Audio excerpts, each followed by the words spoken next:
Up next on the Run That Back podcast, we got Mount Vernon, New York zone. I'll be sure. What album? Effect Mode. Let's get it.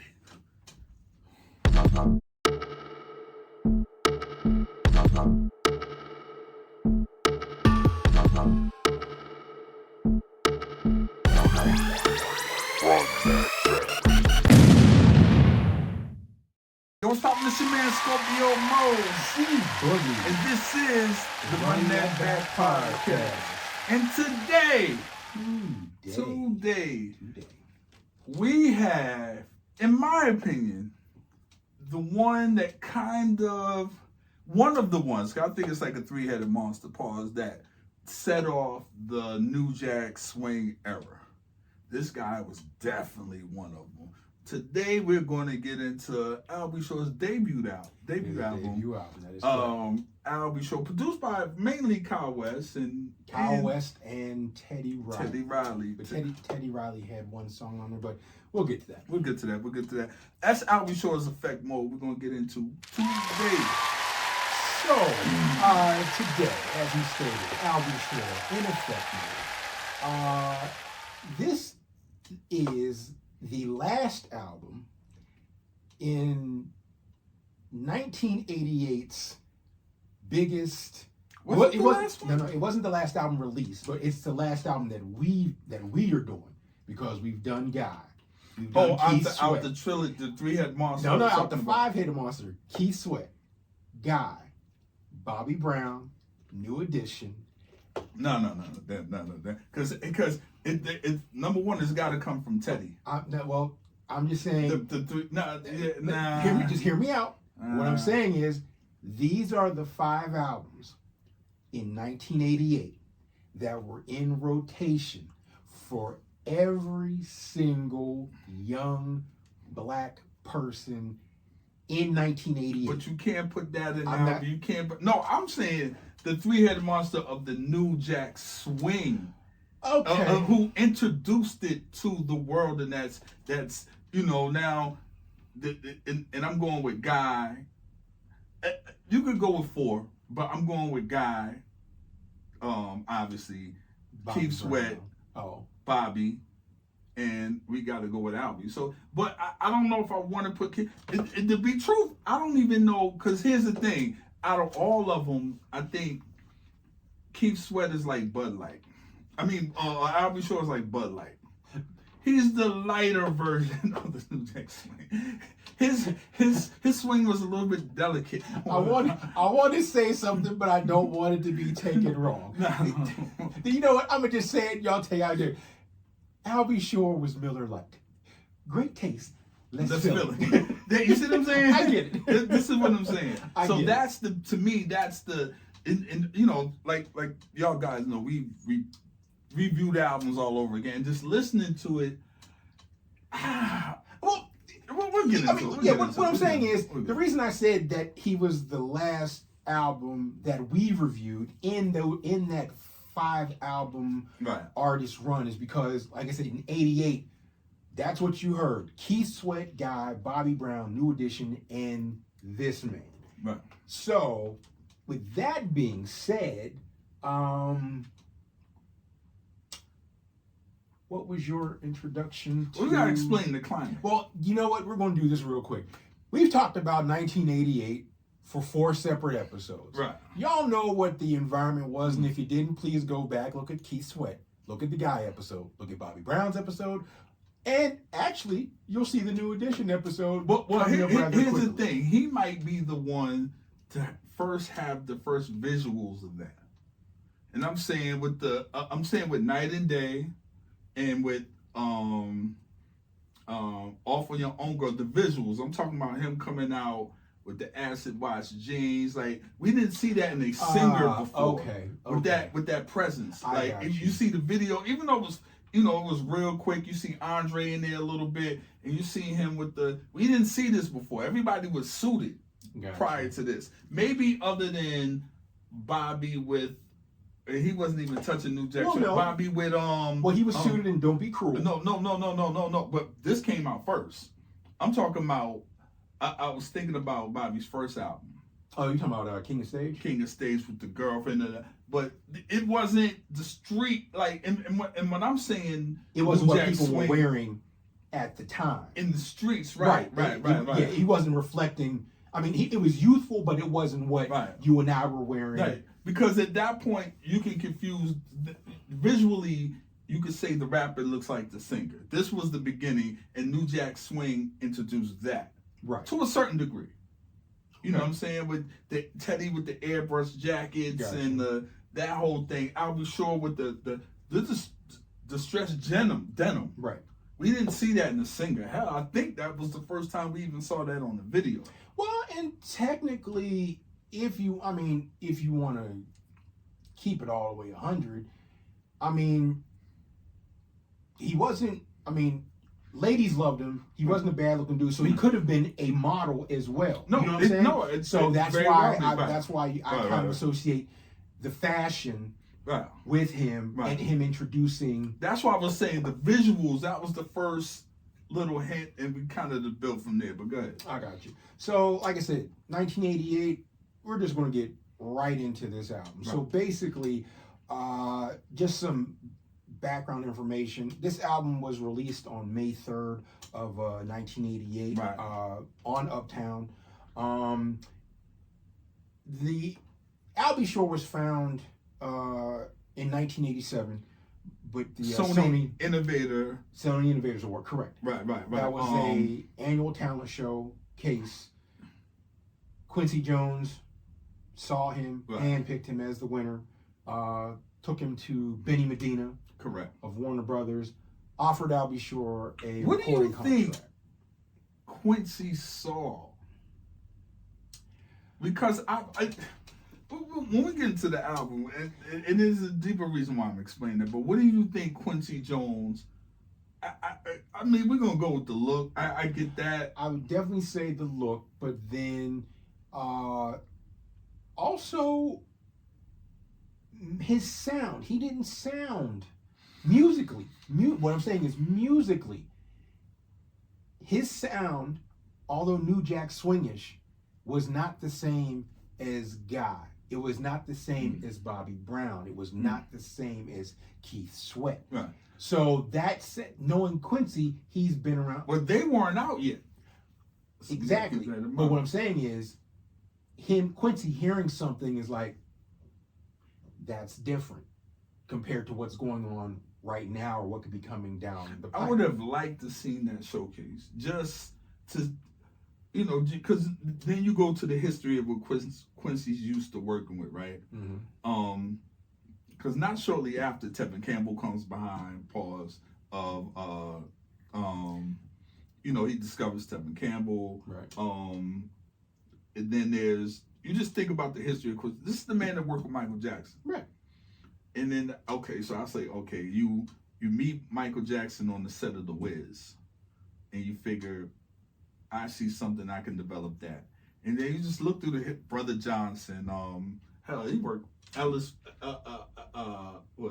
Fitzgerald. What's her name? Ella Fitzgerald. Ray Charles. Ray Charles. So, just talent-wise, I'm just trying to see what did you see in him, or did the fact that music changed and it became something else, and you wanted to get on that wave early, which he was in a sense kind of right.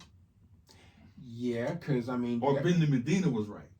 Well, Benny Medina signed him, but Quincy Jones handpicked him to be the winner. Right. So, with that being said, I don't know if a lot of people know this or not, but he initially wanted to make his debut as a rapper. He wasn't even singing. See, I didn't even know that. Yeah, so he initially wanted to be a rapper. Later decided to focus on R&B after listening to what his cousin Kyle West was doing.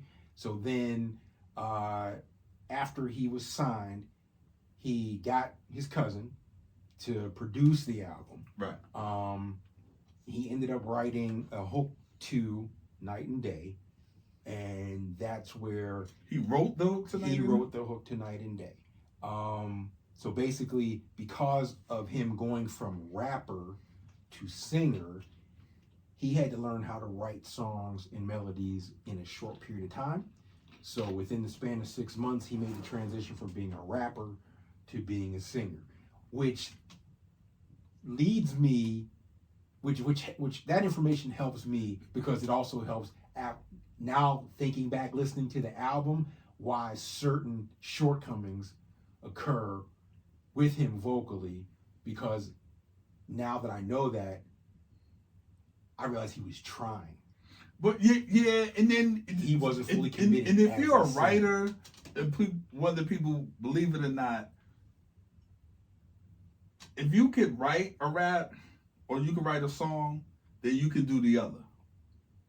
Meaning, if you're a rapper, if you're a writer, you could write rap or you can write R&B. You just have to understand structure.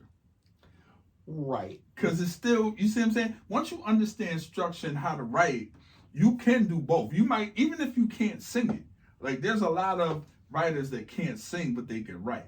You know, I think if you do one, and when you talk to the people that really do it, they'll tell you. And I was shocked to know that. And somebody had to tell me, they was like, you know, you can write up. And then when I played around with it and did it and started just doing hooks, I was like, oh, it is kind of like, and you start, and that's the best way to start. Just start from a hook and just kind of build from there. So that's interesting. So I can see that, and that explains Albie. Well, it explains his writing. It doesn't explain anything else to me, but it does explain his writing. Yeah. Also, also real quick, he was childhood friends with Eddie F, and he was on Heavy D and the Boys' Living Large debut. Yeah. He was on Dedication. And Don't You Know, and Mount Vernon. Not only that, he went to the same private school Puff did. There's an all-boys private school in Mount Vernon. Shout out to all my family in Mount Vernon, New York, by the way. But yeah, it went to the same private school in Mount Vernon. Yeah. So like I said, the album was recorded, was released on May 3rd, 1988. Actually, we're gonna take that back. When were you introduced to Albie Shore? Night and day. Actually, when I was introduced to your hometown, I just remember waking up in the morning to a radio and I'm playing Night and Day, and I was like, "What is this?" You know, it's funny because every time I moved somewhere, it just seemed like the sound moved. It was a shift, and I just remember hearing it in the morning, not knowing what was going on, and then knowing like I didn't know. I was clueless. It seemed like overnight, as soon as I got there, they was playing Whammo, the radio station there was playing, and I'm like, what is this? You know, couldn't really put my finger on it or whatever, but then turn around and heard Off on Your Own Girl. But Night and Day was the first time I was introduced to Albie. I didn't know what to make of it until saw the video. What was your Night and Day? Night and Day. Night and Day. It was on the radio. Then you saw the video, and after that, girls were all like, sonically, I just think that it was different. Literally a breath of fresh air. Like, it's a real airy song. It was a feel good song. Yeah. But also it had like, I hate to say it, it was night and day. It made you feel good during the day. Then at nighttime, you know, it gave that vibe as well. So it was a good song. You could play it 24 hours a day. And then it's been a minute since we heard. He doesn't have a true falsetto. I knew you were going to say that. I knew you were going to. Let's be real. Okay, there's a falsetto and there's a nasal falsetto that is forced. That is why I said when you find out that he was initially going to be a rapper, then changed to a singer, that the falsetto. What up, y'all? I see y'all. That the falsetto is like him singing the songs and getting through them. You know what I'm saying? Which also, like I said, we'll get into it. But that's what I'm saying. It to me, it was. It's probably been since El DeBarge we heard one at that time. We're on the same since we heard a falsetto. So I think that's the thing that caught my ear too, because to the instrumental on Night and Day, that's the only thing that makes sense is a falsetto on that track. You can't do anything else on, to me, maybe you can hear something different, but on that track, it can only be a falsetto. That would make sense. Yeah. You see what I'm saying? Yeah. It's a forced one at that. Well, it don't have to be a forced one, but it's, we get into that. Ladies and gentlemen, we are now going to start with the track list. Yeah. So let's get into it. 5 singles were released from this album. The very first, as we were discussing, was Night and Day. It reached number 7 on the Billboard Hot 100. It was number 1 on the Billboard Hot Black Singles. The flip side of it was Nuit et Jour, which was done in French. There was also a version done in Spanish. That just goes to show you how popular the song was. He got a nomination for a Grammy for the Best Male R&B Vocal for that. He ended up losing to Terrence Trent D'Arby. Basically, the song is an infectious, captivating, hypnotic, like I said, musically just different enough for the stuff that was being released at the time. It was light, airy, like I said, just the synthesizers, the bass line, him singing. It was a little break between the light-skinned lovers of DeBarge and bringing this man into fold. It was funny because this was, at that time, it's probably the last light-skinned guy to come through the threshold. Yeah. No. Who? Christopher Williams. Yeah. He fell in. I think he fell in the crack because you got to remember, Kane comes out in '88 before Wesley Snipes. True. And then Wesley Snipes and the brother you just named, Christopher Williams. You see what I'm saying? It's kind of like, I get it, but you might be right on it. He might, I think he fell through the cracks. Shout out to Christopher Williams. I don't know if he fell through the cracks because you had New Jack City. No, I did, and I think that was single. Dope. Tell Me I'm Dreaming was huge. He was like this. Yeah. He was like, it was like a Chris Brown. No, but Trey that's what I Songz think situation. It was like you know what I'm saying? That was the they had been laid off for a couple years. Then he tried to make a re-entry into the game. But that's fair. But I just sonically, I just think Night and Day.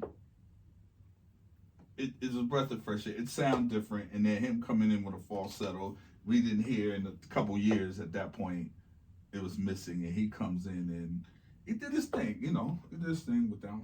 Yeah, that song was everywhere. Behind the scenes, you ought to run that back podcast, by the way. The next single that was released was in June of 1988. This was a good follow-up. It was Off on Your Own, Girl.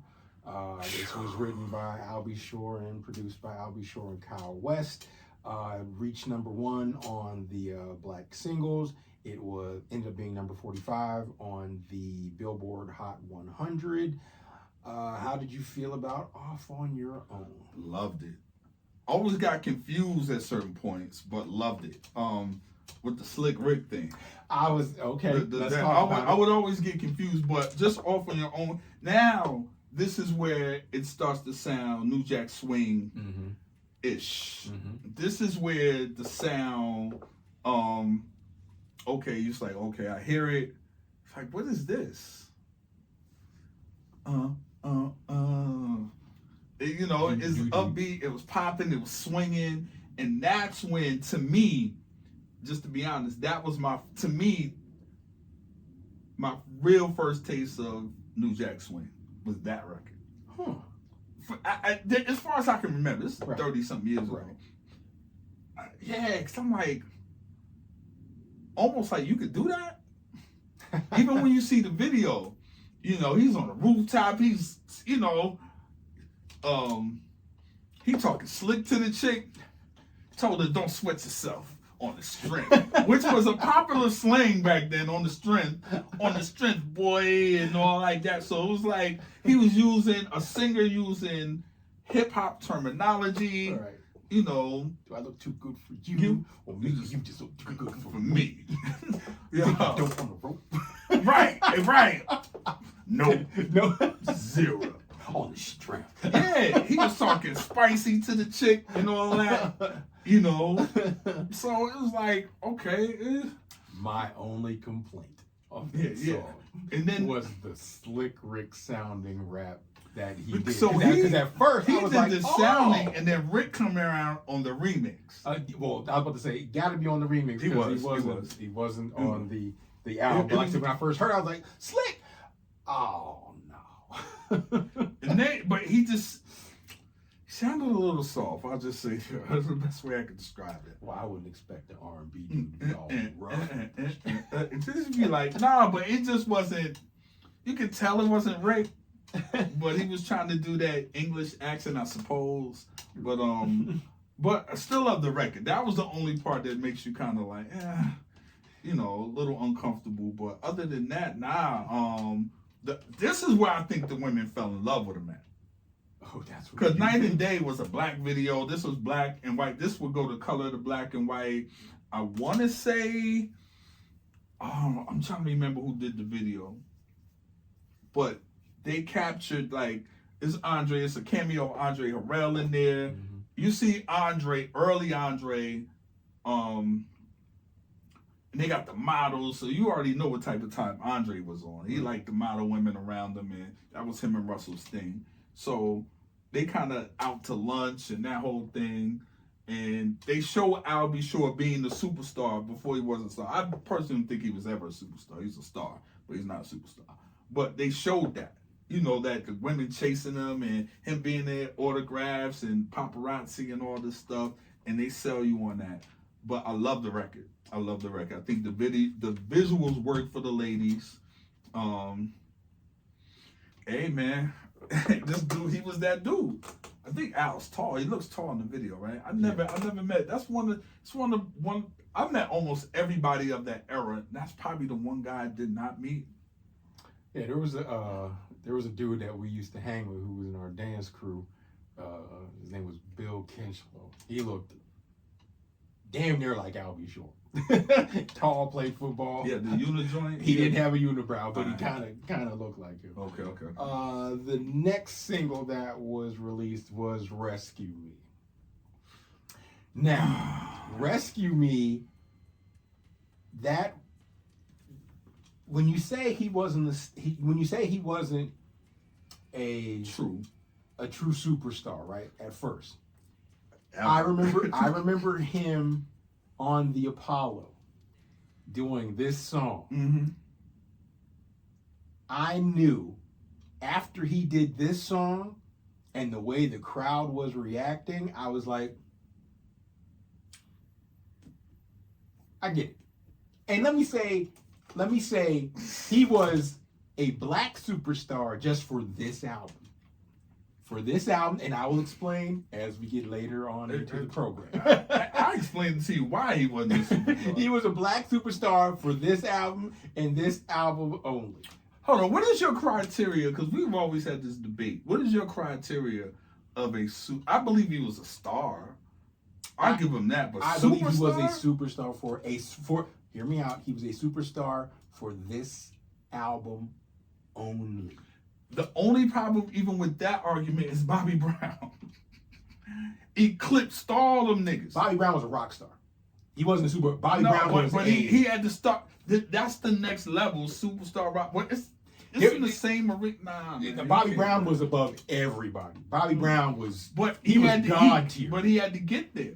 Right. I think Bobby Brown was a star with New Edition.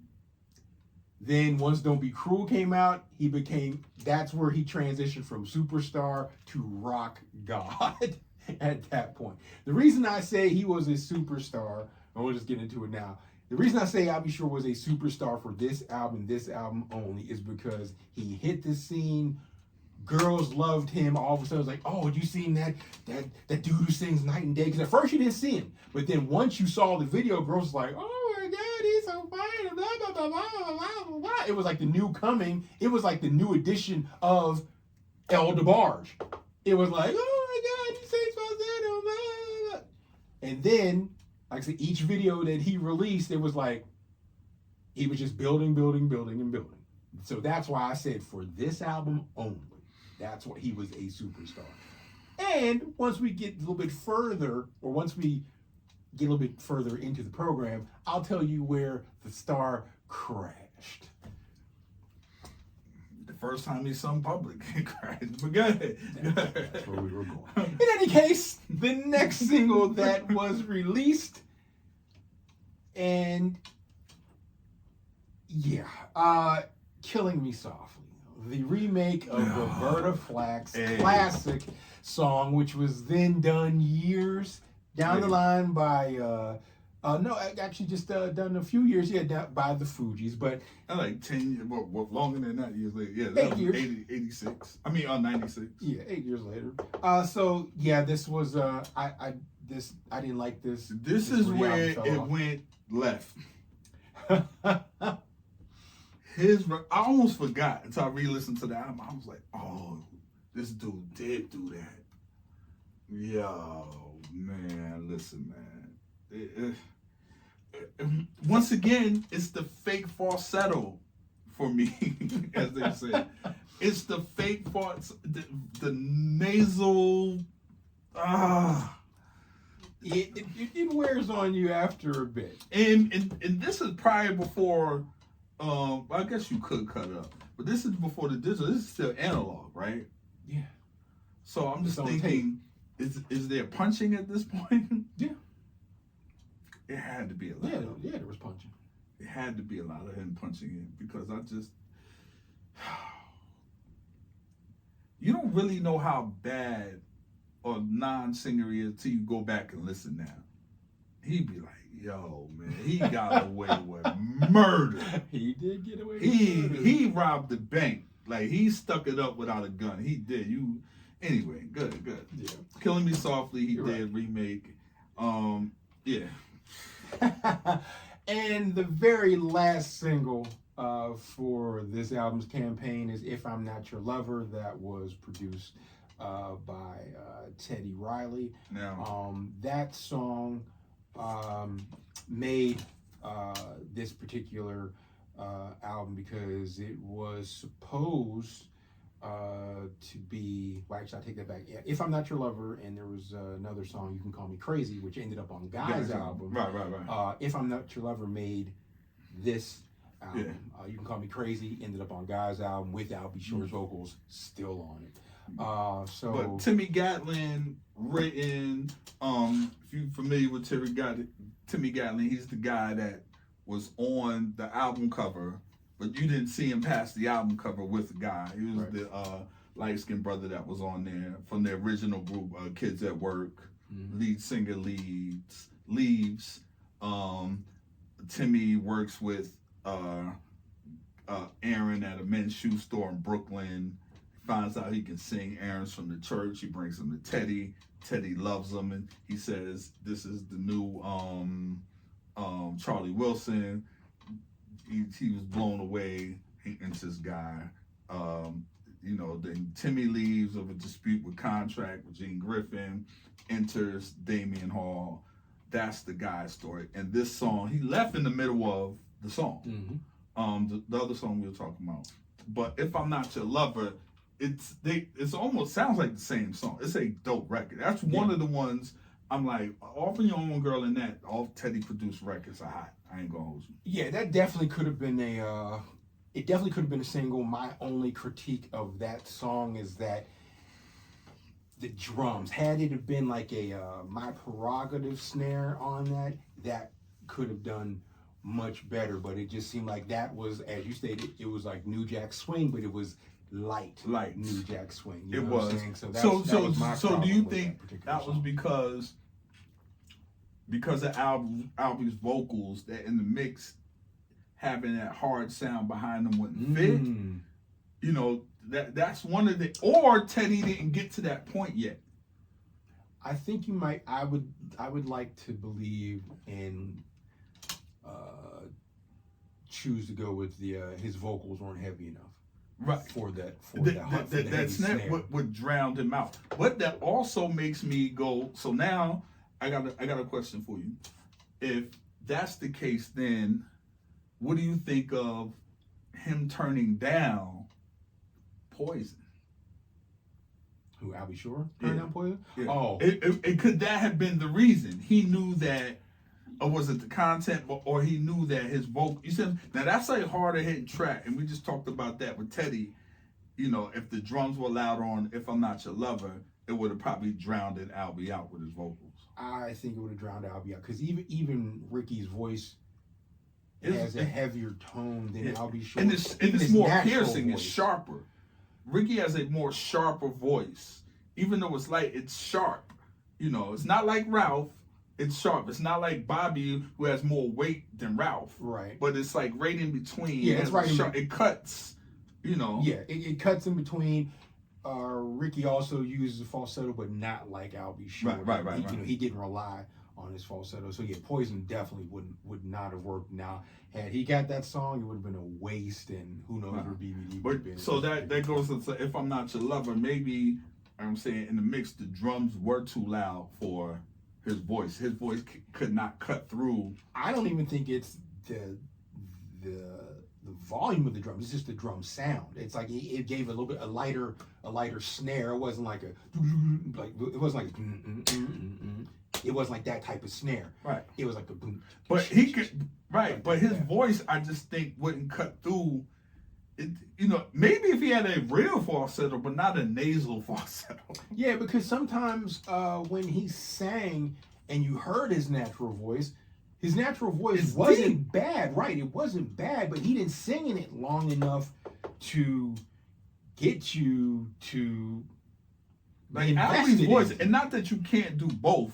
You know, have a deeper voice and have a natural falsetto when you actually sing, but his voice is way too deep for him to be singing that high. Right. You know what I'm saying? Because when you hear him talk, you're like, no, even now, I saw, what was it? Oh, it was like a whole episode. It was, what was her name that was on The Apprentice? Black chick, yeah. She had a show where she was looking for love. And Albie Shore was one of the guys. Oh, Which was horrible. He really played himself. So she was like, sing to me. And Al has to go all in her ear. He can't sing from here. And then he has to like it's a lot done for him to even. I'm sure. It is crazy. Anybody see that clip, trust me. The clip is on YouTube somewhere. It's bad. I'm sure. So those were the singles that were released from the album. When we get back, we'll get into the track listing.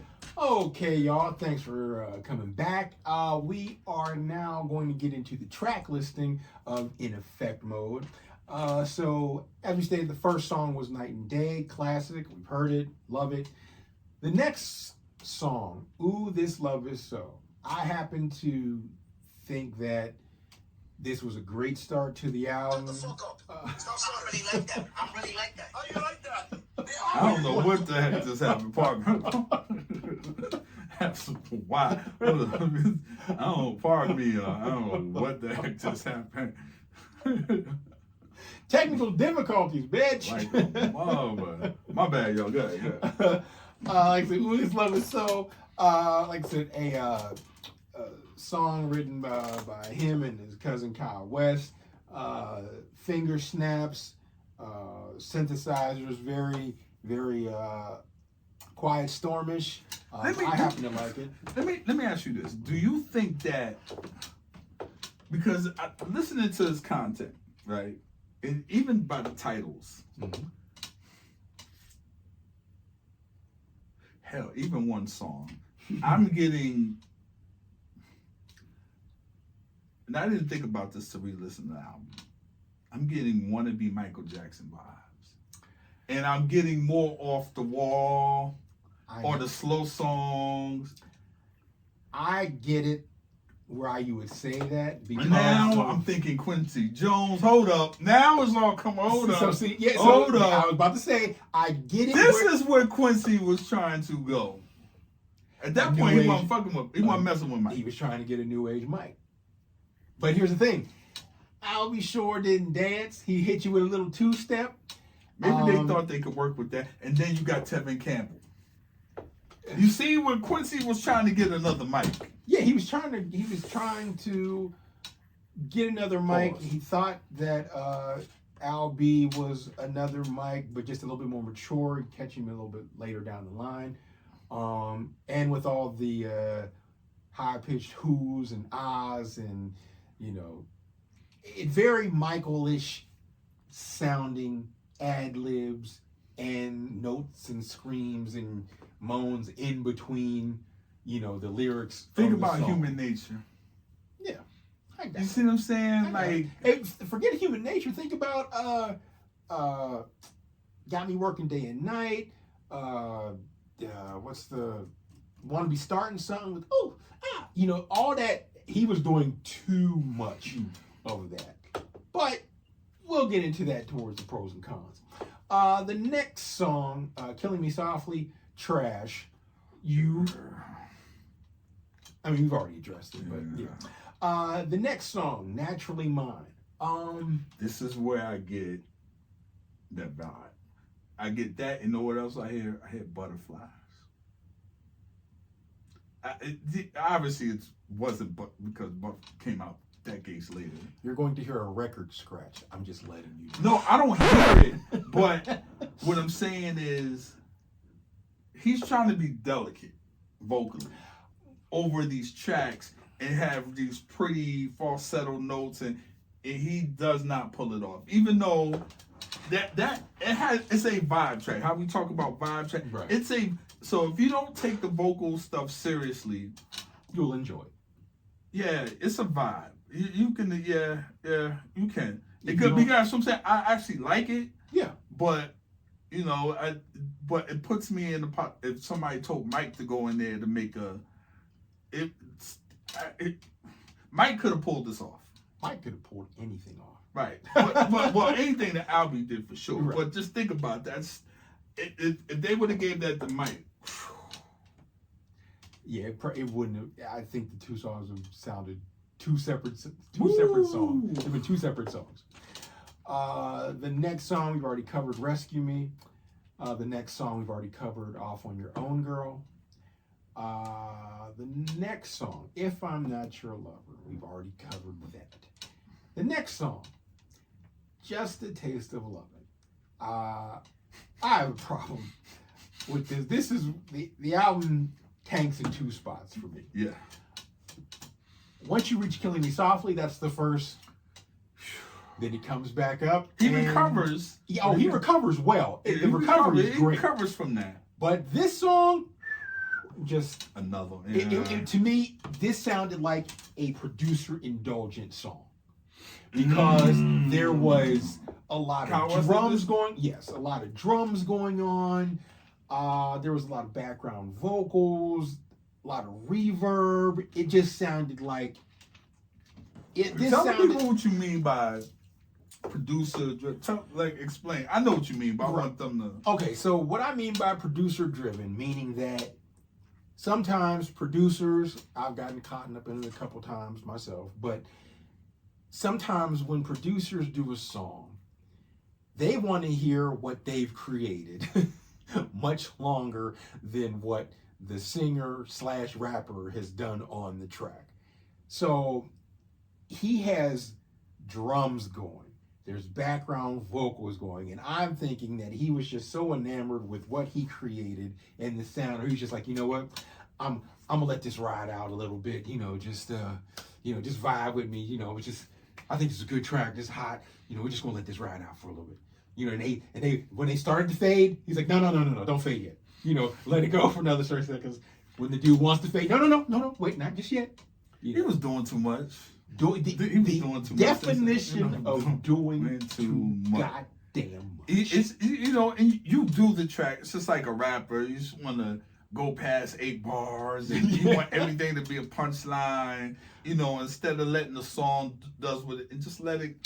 keeping it in the time frame and keeping everything in the pocket. You want to show that you can go in and out with the mix, and people do that. Engineers when they mix too, you can go in and out.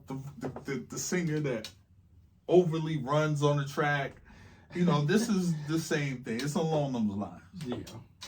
And the last song, Noche y Dia, that is just a Spanish remake of Night and Day. It's not even a remake, it's just a Spanish version of Night and Day. I think because they're in New York, I think someone said to, you could touch Puerto Rico, you could touch other Spanish speaking. Not a bad marketing plan for the time. I'm not. As soon as you said that, I was like, there you go. Because you got to understand, especially in New York, we're all listening to the same thing. At that time, it was KISS and BLS radio stations, and they're pumping these records. And New York has a very big Dominican community, obviously Puerto Rican community, and they're listening to hip hop and R&B. They'll listen to their own music too, but you got to understand they're deep in the culture of music, and hip hop in general, but R&B music. And that's why when you see the Fat Joes, and I just saw a clip yesterday where they were driving somewhere and they're listening to Shannon, Let the Music Play, and they grooving. You know what I'm saying? So we all grow up. We thinking they're only. You might go to the bodega, or if you live in the projects, you can always tell this. It's full of Spanish people because you can smell the food cooking. It's funny because you go, this floor is Caribbean down, you smell the food, it's oxtails. Then you go up on this floor, it's, it's fried chicken and lima beans and whatever. Then you go on this floor, right? Then the sauce. So it's these things. So we're kind of familiar with each other's, but they really do. And I don't know, but I'm just assuming that because of the way Albie looked, he could pass for Dominican. You know what I mean?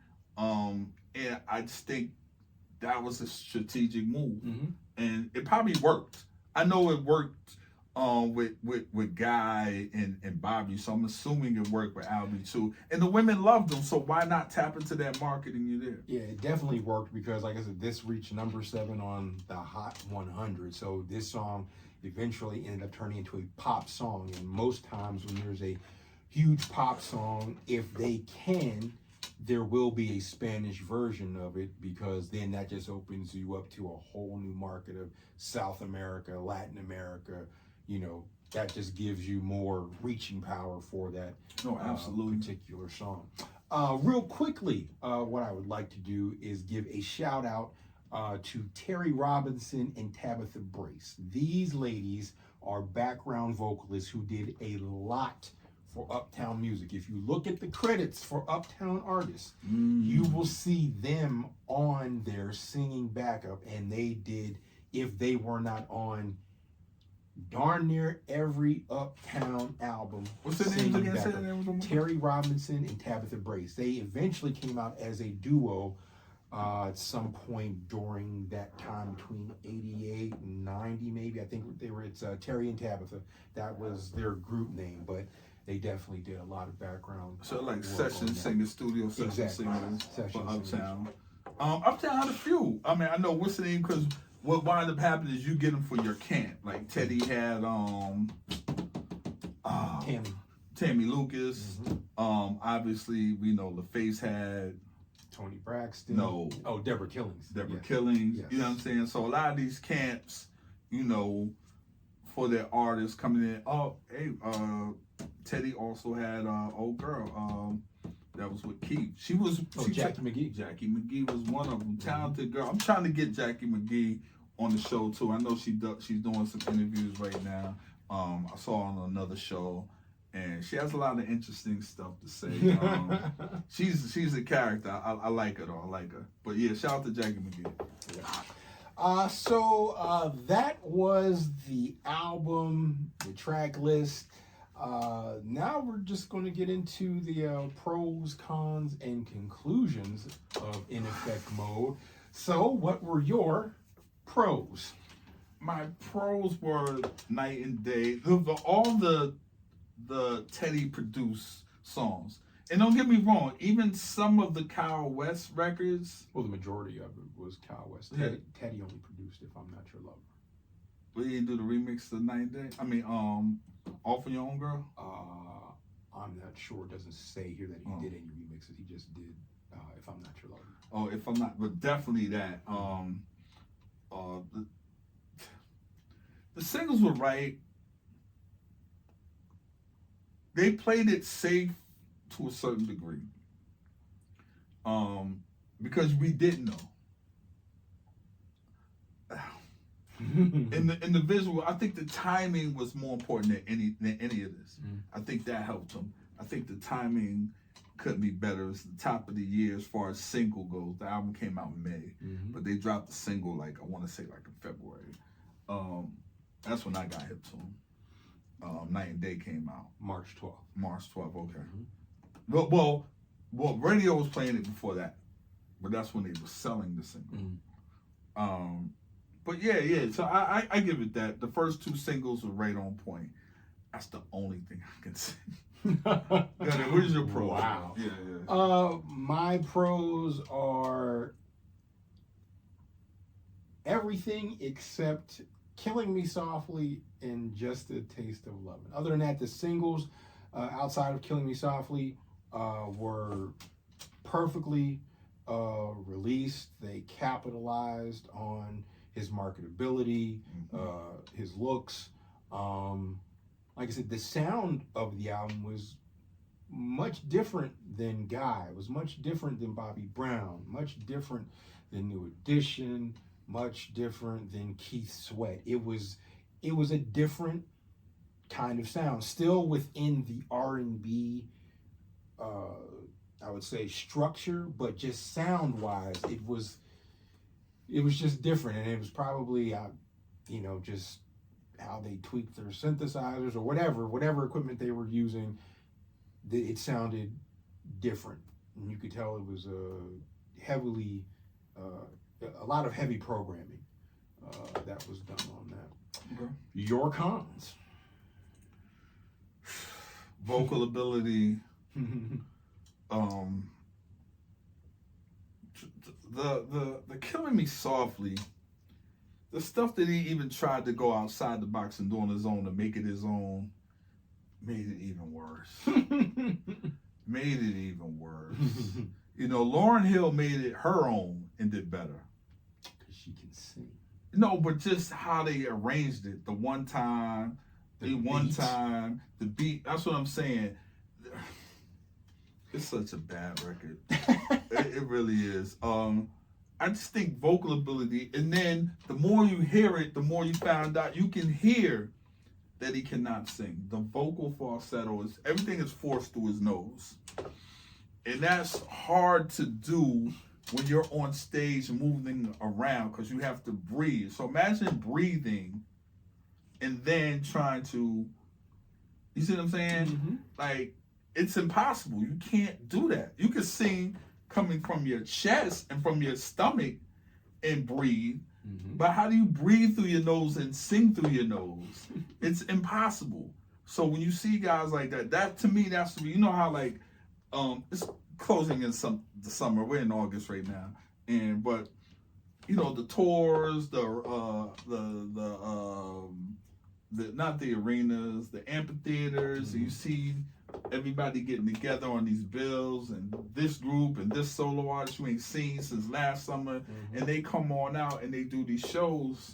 I see Karen right out there now, back being more visible and things like that. And you start to see, but then you never see Albie Shore.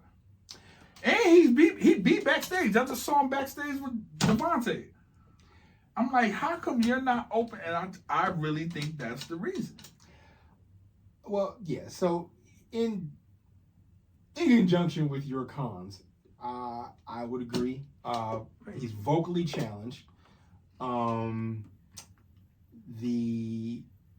Also, as I stated previously, I knew that it was going to be a wrap for him after I saw him on the NE Heartbreak Tour opening up for Bobby Brown and New Edition.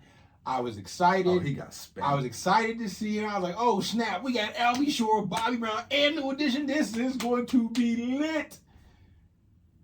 That nigga came out and sang his first song, and I just sat there for the rest of his set like this. You dirty motherfucker. You tricked everybody.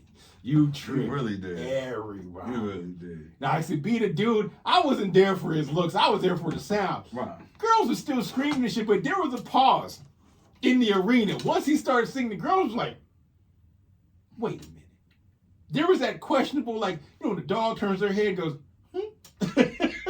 Everybody was like, huh? As soon as I heard him sing, I was like, it's a wash for this man.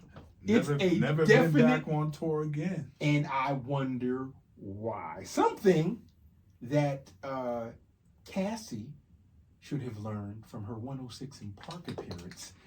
And within that vein, how was it connected to Andre Harrell? She was signed to Puff. Puff used to be a mentee of Andre Harrell. Henceforth, there you go. The circle of life. But in any case, yeah, his vocal ability, the two songs that I don't like,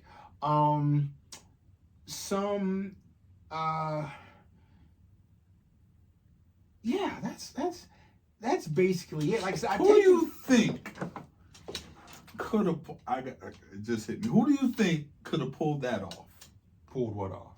That Albie Shore out, but That the vocally, just the whole thing. Got on stage, because the person just came to mind who I think could have pulled that off.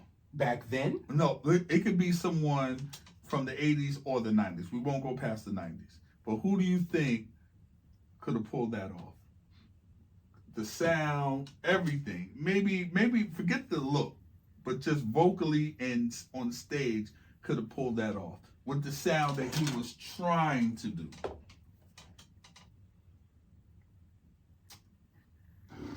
You're just gonna lay him. I'm gonna tell you a person I think. JoJo. From Casey and JoJo. From Jodeci. I think vocally, because that's why I think Forever My Life, I think he could have pulled that off sonically. All those Albie Shore, the look wise, I'm not going into Albie's looks and his looks. I'm just saying vocally and stage wise, because JoJo can sing like that for real. Yeah. And now you take now you replace it with JoJo's voice. He's gonna take it to church a little bit. He kills that. Ooh. Okay. Because I'm in my mind, I'm hearing JoJo. It's gonna be altered a little bit. Yeah. But I still think it works though. I think JoJo could have definitely pulled it off. I mean, I see the two matching, but then I also think of JoJo's demeanor. It doesn't like. That's not his. It works from a sonic perspective. Yeah, that's all I'm talking about. Sonically, that's all I'm talking about. Sonically it works. I got you. All right. And your conclusion? My conclusion is it's still a piece of the New Jack Swing era. It's not to be overlooked. You can't mention that era and not mention Albie Shore. I just want to be clear. I know we're joking and whatever, but as much as I think there was a lack of vocal ability, I do think he has a brick in that early brick, in fact, of that New Jack Swing wall that was from, let's say, late 87 to 92. His place is there. You can't take him out. You can't, take that out and just be like, well, we're just gonna leave out. You can't ignore him. Yeah, so I would agree with you. You definitely can't take anything away from him. He is definitely in that New Jack wall. With that being said, also just to go back to what you said real quick, why you don't see him on like these festival type of things. I think the nostalgia for him would be night and day, and that's it. So it's like, why am I going to get paid? Your own girl. What? Well, what I'm saying is live. Like it's live. He could get away with Night and Day because everybody's like, yes. I don't know how you're gonna pay him to come sing one song. I think he can go in there and do 3 joints. I mean, I've seen it done. It has been done. But I'm just saying for him, because it's like you and I know, and everybody else knows. After he was demonstrated to be singing live and he couldn't do it, everybody was like, get him out of here. But with that being said, what do you give the album out of 10 in effect mode?